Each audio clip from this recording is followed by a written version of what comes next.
can't think as people do. The machine is different. Beer! What marvelous beer! How gratifying! How gratifying!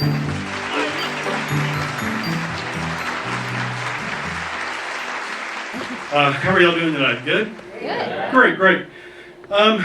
This is an awesome movie tonight we're going to watch. Two of the climbers I know pretty well, Conrad Anker and Jimmy Chin. These are the most accomplished climbers I've ever known. The movie we're going to watch is probably the most extreme climbing there is. It's ice climbing, it's wall climbing, mountain climbing, and the works. So something I would never ever do. I've rescued guys like this, but I would never do it. But what I want to talk about was they're going to be an altitude of around 21,000 feet, which is barely into what we call the death zone. When you're above 21,000, your brain's dying every day. And I'll get my breath here in a second. That was an altitude for me. Anyway, so what I want to do is talk a little bit about altitude. Can we roll the slides? So this is a one shot of Everest. But we're just going to talk a little bit about altitude and what happens with our body when we are at altitude. And our body's a pretty amazing thing. Next. Cool. So what happens is as we get up higher, there's less pressure. And we're not going to get into a long physics lesson and everything else, but there's less pressure, which means less molecules of oxygen per square inch, which means every breath I take in, I'm not taking in as much oxygen, which affects the way our body metabolizes very quickly. We never have it happen. I worked on Mount Rainier for 7 years and never saw anything happen below 8,000 feet. People that come up to Denver and they say, oh God, acute mountain sickness. They probably just, there's a little less oxygen at Mile High versus Shreveport, but they don't have acute mountain sickness. They just need to kind of get used to the area a little bit. So what happens is our bodies are trying to compensate for the fact there's less oxygen. So immediately we start breathing faster. Our heart starts breathing faster. Our vessels get bigger because they're trying to get more oxygen there, which causes leakage of fluids into the lungs and the brains. Causes pretty serious stuff. This is a condition called hypoxia, which means hypo meaning low, oxygen. That's all it comes down to is dealing with altitude, is dealing with low oxygen situations. Cool. Next. Cool. So typically, like I just said a minute ago, we start breathing faster. Any of y'all been to altitude? You can raise your hands. How did y'all go, Vicki? How were y'all, Vicki? Victoria, I'm sorry. 14,000. 14,000, which is Rainier. 14,411 is Rainier, which you definitely see people getting some altitude issues. Who's been? Anybody been 20? Anybody been 20? Cool. Where'd you go? 19. Good. Where at? Kilimanjaro. Gotcha. And John, you were where? You're South America. Cotopaxi, Ecuador. About 19.5 or so, or yeah, gotcha. Yeah, those are extreme, and those altitudes we're talking about are what we call true altitudes. They don't take into account barometric pressure changes and all sorts of stuff going on. So you may be 19,000 feet, but based on a front moving through, it could be 21, 22,000 feet. Believe me, you'll feel it like crazy. It's pretty amazing to watch. So typically we breathe faster, our pulse goes up. Our blood pressure increases, trying to get more oxygen to the brain. The brain's very selfish when it comes to getting this oxygen here. And then believe it or not, because of all the acids you're dumping off, because of all the increased carbon dioxide, your body starts peeing more, urinating more, which means you're going to get dehydrated even faster at altitude. Long term, if you're up there at least a week, your body produces more red blood cells. Think of it as adding more boxcars onto a train. I can add more, so I can carry more oxygen with it. So your body goes, oh, you need more of these, so it adds them on there. It's phenomenal what the body does, trying to deal with the fact that you're at altitude. And you get this amazing, your lung function, you start able to take more air in, your muscles start expanding more, and you actually develop a way to be more efficient with oxygen. The Sherpas are born like this. They're born at 20,000 or more feet, and they're born like this. So it's amazing what their bodies do, and when you're born up there, you live in that your entire life. Next. So what happens is our body's going to adapt to the altitude, and then everybody's different. I know some people who came up to Rainier and they hit 10,000 feet and they hit the wall. It's just they got general malaise, they had a headache, they were vomiting. That was it for them. Other people, can go up to 20,000 without any problems. It just depends on the person, depends on how in shape you are, depends on what we found is people that carbo load and who hydrate well tend to do better altitude than those who don't. Now guess who does really well the first 24 hours? The first 24 hours at altitude, what group of people have a bad habit do really, really well? Smokers. They've already trained their body to do a little better without oxygen anyway, okay? The first 24 hours, they do really well. They'll be 18,000 feet smoking a cigarette, and you're going, how can you be doing that? Oh my God. The next day, they start getting worse, okay? But initially, they do pretty well, believe it or not. It's kind of funny. And again, if you've got any type of diabetics, people any type of asthma, people like that just don't do very well at altitude. So I'm a big fan of listening to your body. If your body's saying I shouldn't do this, then don't do it. I mean, your body would really tell you very quickly, like, this isn't the right day for me or whatever else. I summited Rainier 12 times, which is 14,411. It took 20 times to do that. A couple times I hit the wall, I had nothing left. I could see the summit, but I knew that if I got in trouble, and I was the medic on Rainier, if I got in trouble, they were going to rescue me, and I would never heard the end of it, okay? So I said, I'm not going to go up. So, and sometimes the weather just turned us back. In this movie, they made the right decision on one of their ascents that they decided not to go up, and it was the right decision. As much as it hurt them, and every part of their body saying, let's go for the summit, they made the right call not to go up. Next. So we're going to talk about real quickly AMS, which is acute mountain sickness, HAPE, which is high altitude pulmonary edema, and high altitude cerebral edema. And basically, all these are here is fluid in the lungs and fluid in the brain. So, and both of those are bad, okay? HAPE and HACE are bad, okay? We don't want to get those. Next. Cool. So everybody, this is what I tell everybody. If you go to altitude, you're going to get AMS, okay? Everybody gets it, okay? It's just part of the deal. And everybody has a headache at altitude. I mean, y'all been up there at the higher heights, you probably had a headache for most of the time. Most of the time it occurs above 8,000 feet. For some people, you know, about a little over 6,000 or so, you can see it happen. Typically starts within 24 hours once you get there. And typically, if you let your body rest and acclimatize, you'll be okay. It's the problem is, I feel horrible, and we're going to keep trying to go up. That's the people that we had to rescue on Rainier and other peaks, okay? Listen to your body. I need to just take it easy today, hydrate, carbo load. We're going to head up tomorrow or something like that. Next. Cool. So basically, here's what you feel like with AMS. It feels just like a hangover. I don't know the old had a hangover before. That's exactly what it feels like, okay? A headache, nausea, they're hungry, and they're having a problem with sleeplessness. And one of these things is called Cheyne-Stokes breathing. It's kind of like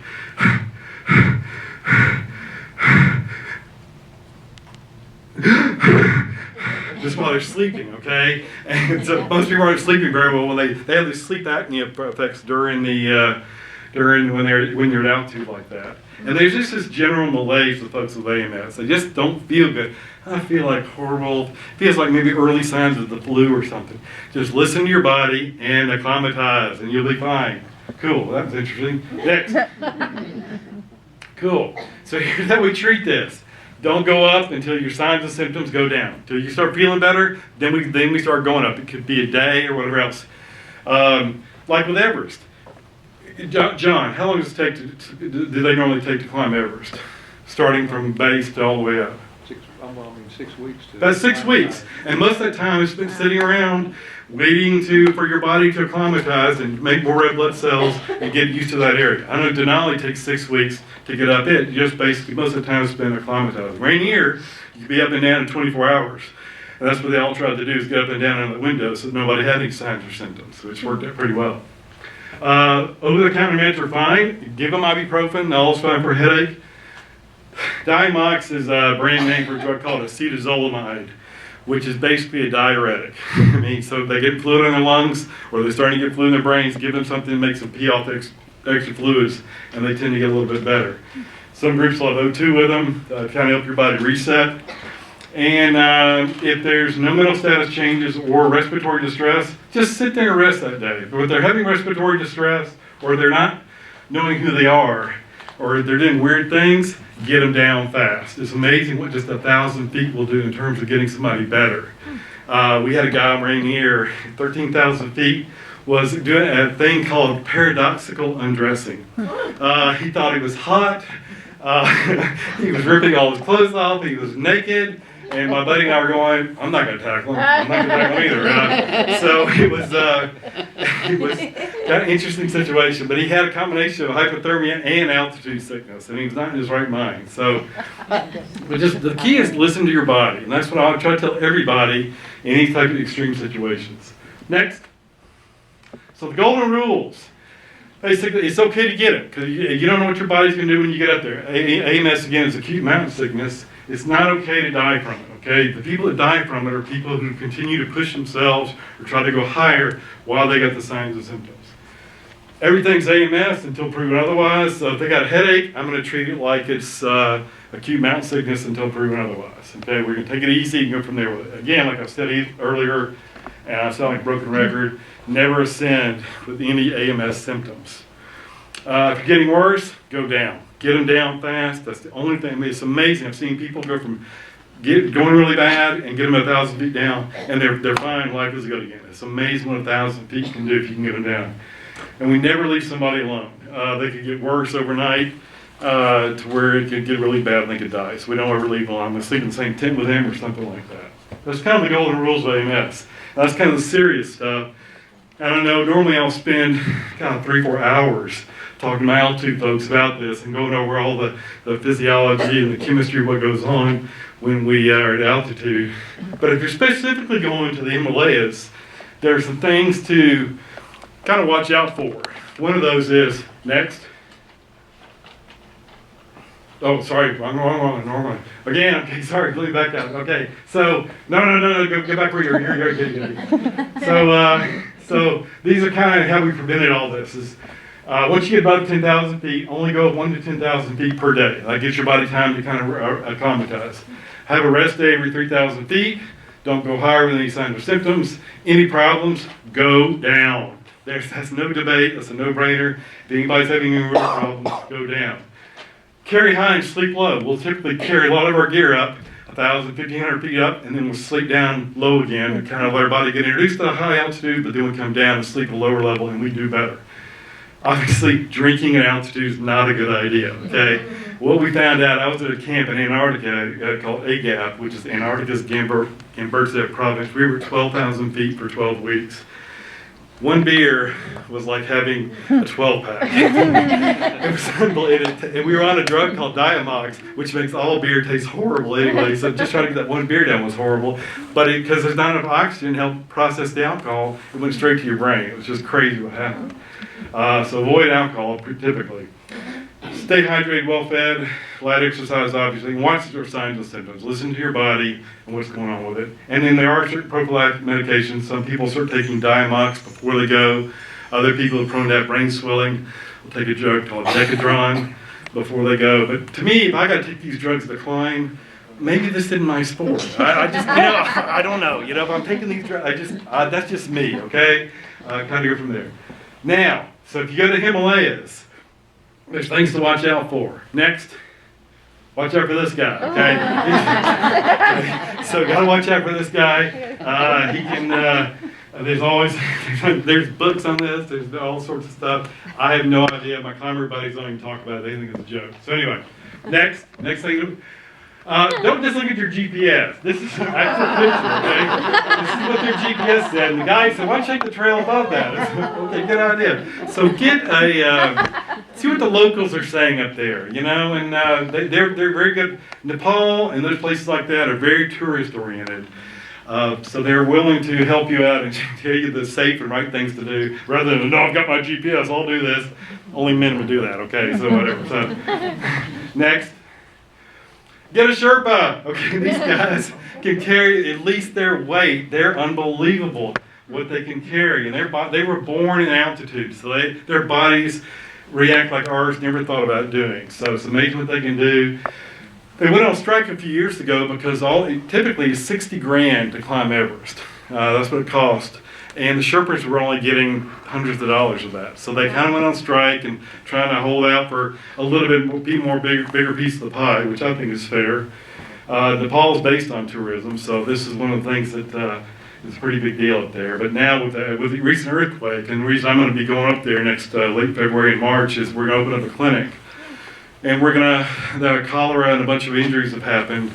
And we're going to go through a clinic and give medical care. And then we're also going to do a water line from one of the towns to another. It's about 3 miles long to get them some fresh water so that the cholera is everywhere up there right now. It's just horrible. So I'm looking forward to that trip. But these guys are amazing what they do.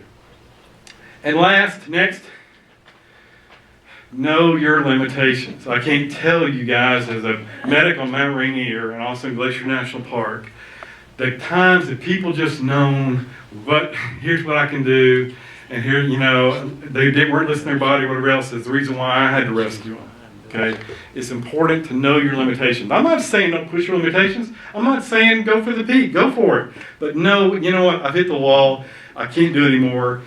And let's turn around and go back versus, you try to go a little further, now we got to come rescue. And trying to do rescues at 28,000 feet, most helicopters won't go that high. Okay, the air is too thin for those guys. So there's dead bodies all over Everest. And several of the paths you go on, you're walking past dead bodies. They're still frozen. They can't get them down. On Mount Rainier, there's still bodies that we're finding all the time up there.